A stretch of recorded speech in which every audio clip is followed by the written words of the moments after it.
Chapter 3.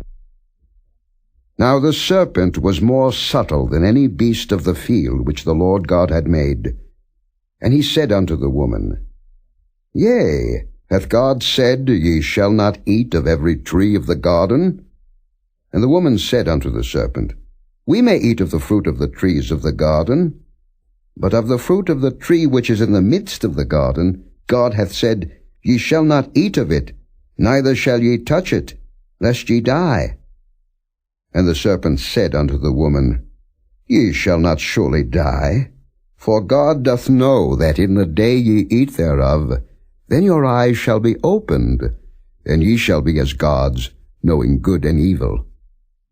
And when the woman saw that the tree was good for food, and that it was pleasant to the eyes, and a tree to be desired to make one wise, she took of the fruit thereof, and did eat, and gave also unto her husband with her, and he did eat.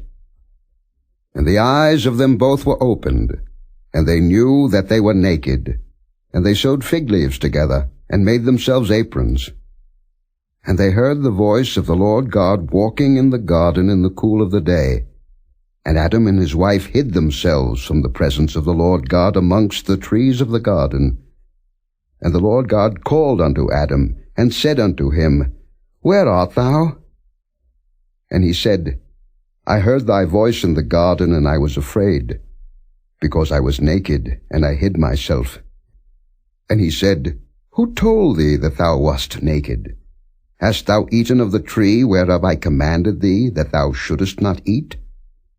And the man said, The woman whom thou gavest to be with me, she gave me of the tree, and I did eat. And the Lord God said unto the woman, What is this that thou hast done? And the woman said, The serpent beguiled me, and I did eat. And the Lord God said unto the serpent, Because thou hast done this, thou art cursed above all cattle, and above every beast of the field.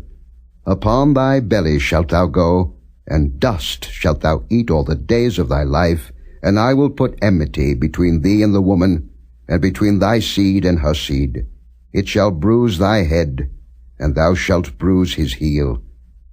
Unto the woman he said, I will greatly multiply thy sorrow and thy conception. In sorrow thou shalt bring forth children, and thy desire shall be to thy husband, and he shall rule over thee. And unto Adam he said, Because thou hast hearkened unto the voice of thy wife, and hast eaten of the tree of which I commanded thee, saying, Thou shalt not eat of it. Cursed is the ground for thy sake. In sorrow shalt thou eat of it all the days of thy life. Thorns also and thistles shall it bring forth to thee, and thou shalt eat the herb of the field. In the sweat of thy face shalt thou eat bread, till thou return unto the ground. For out of it wast thou taken. For dust thou art, and unto dust shalt thou return. And Adam called his wife's name Eve, because she was the mother of all living.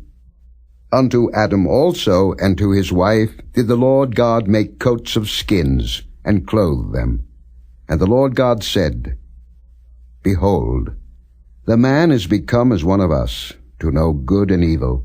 And now, lest he put forth his hand, and take also of the tree of life, and eat, and live forever. Therefore the Lord God sent him forth from the Garden of Eden, to till the ground from whence he was taken. So he drove out the man, and he placed at the east of the Garden of Eden cherubims, and a flaming sword which turned every way, to keep the way of the tree of life.